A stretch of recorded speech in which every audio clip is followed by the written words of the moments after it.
সুপ্রিয় শিক্ষার্থীবৃন্দ, আমি নাফিদা সিদ্দিকী। আজকে আমি আপনাদের সাথে বাংলাদেশের মুক্তিযুদ্ধ এই রচনাটি আলোচনা করব। তো ক্লাসটি শুরু করবে। নিয়মিত এই ধরনের ভিডিও নোটিফিকেশন সবার প্রথমে পেতে চ্যানেলটি সাবস্ক্রাইব করে পাশে থাকা বেল নোটিফিকেশনটি প্রেস করে দিন। তাহলে চলুন আজকে ক্লাসটি শুরু করা যাক।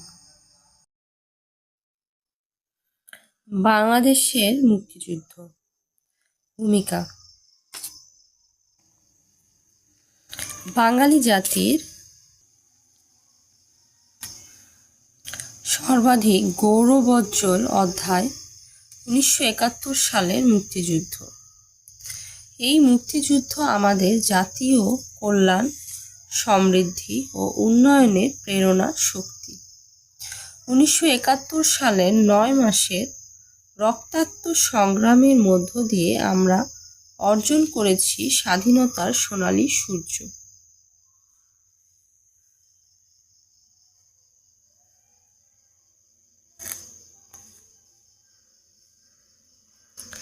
স্বাধীনতা বা মুক্তিযুদ্ধের পটভূমি।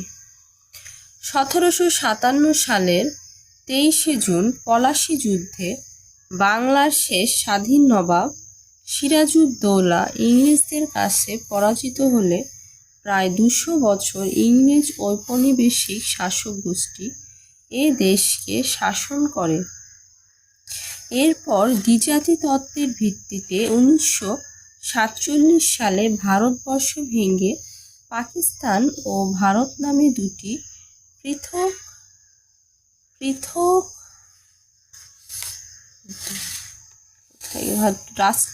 রাষ্ট্রের জন্ম হয়। দুটি নতুন রাষ্ট্রের জন্ম হয়। মানে কি, 1971 সালে দুটি নতুন রাষ্ট্রের জন্ম হয়, এটাই বলা হয়েছে। আমরা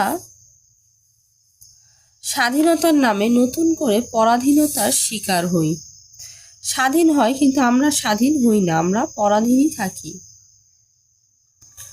বর্বর শাসক গোষ্ঠী প্রথমে আমাদের মাতৃভাষাকে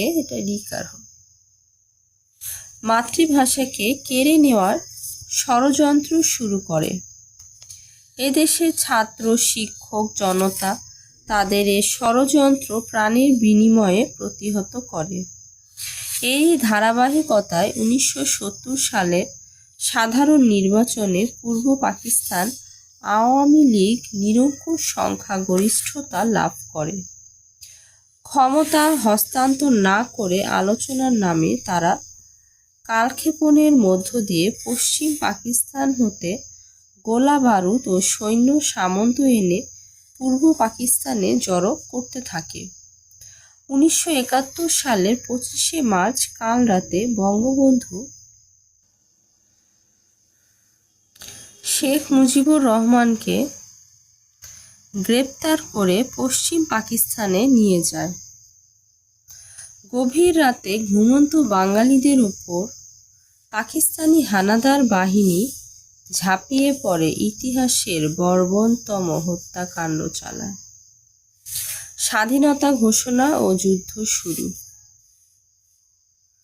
1971 সালের 26 মার্চের প্রথম প্রহরে গ্রেপ্তার হওয়ার পূর্ব মুহূর্তে বঙ্গবন্ধু শেখ মুজিবুর রহমান ওয়্যারলেসের মাধ্যমে স্বাধীনতার ঘোষণা চট্টগ্রামের আওয়ামী লীগ নেতাদের কাছে পাঠিয়ে দেন।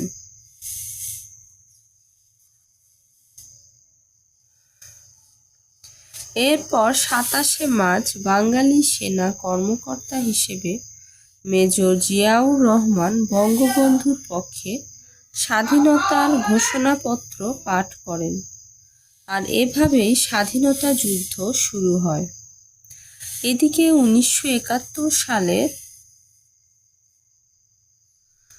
10শে এপ্রিল ভারতের আগরতলায় বঙ্গবন্ধু শেখ মুজিবুর রহমানকে রাষ্ট্রপতি করে প্রবাসী সরকার গঠিত হয়। সমগ্র বাংলাদেশকে 11টি সেক্টরে ভাগ করে 11 জন সেক্টর কমান্ডারের হাতে যুদ্ধ পরিচালনার দায়িত্ব ন্যস্ত করা হয়। শুরু হয় জলে স্থলে অন্তরিক্ষে হানাদার বাহিনী প্রতিরোধের মহাযজ্ঞ। শুরু হয়ে গেল যুদ্ধ, মানে নিজেদেরকে ধীরে ধীরে বাঙালিরাও তখন যুদ্ধে ঝাঁপিয়ে পড়ে।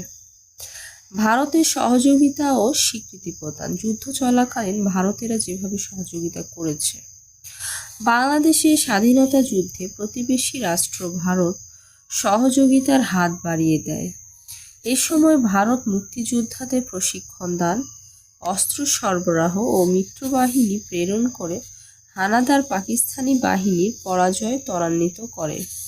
এ সময় ভারত কি করে? মুক্তিযোদ্ধাদের প্রশিক্ষণ দান করে, অস্ত্র সরবরাহ করে, মিত্রবাহিনী প্রেরণ করে। যুদ্ধ জয় ও স্বাধীনতা লাভ। অবশেষে 1971 সালের 16 ডিসেম্বর পাকিস্তানি হানাদার বাহিনী আত্মসমর্পণে বাধ্য হয়। এর ফলে বিশ্বের মানচিত্রে স্বাধীন সার্বভৌম বাংলাদেশের অভ্যুদয় ঘটে। উপসংহার: আজ বাংলাদেশ ও বাঙালি জাতি পরাধীনতার শৃঙ্খল থেকে মুক্ত। এই ছিল আমার আজকের রচনাটি যদি আজকের ক্লাসটি যদি এতক্ষণে একটু উপকার এসে থাকে, তাহলে অবশ্যই চ্যানেলটি সাবস্ক্রাইব করবেন।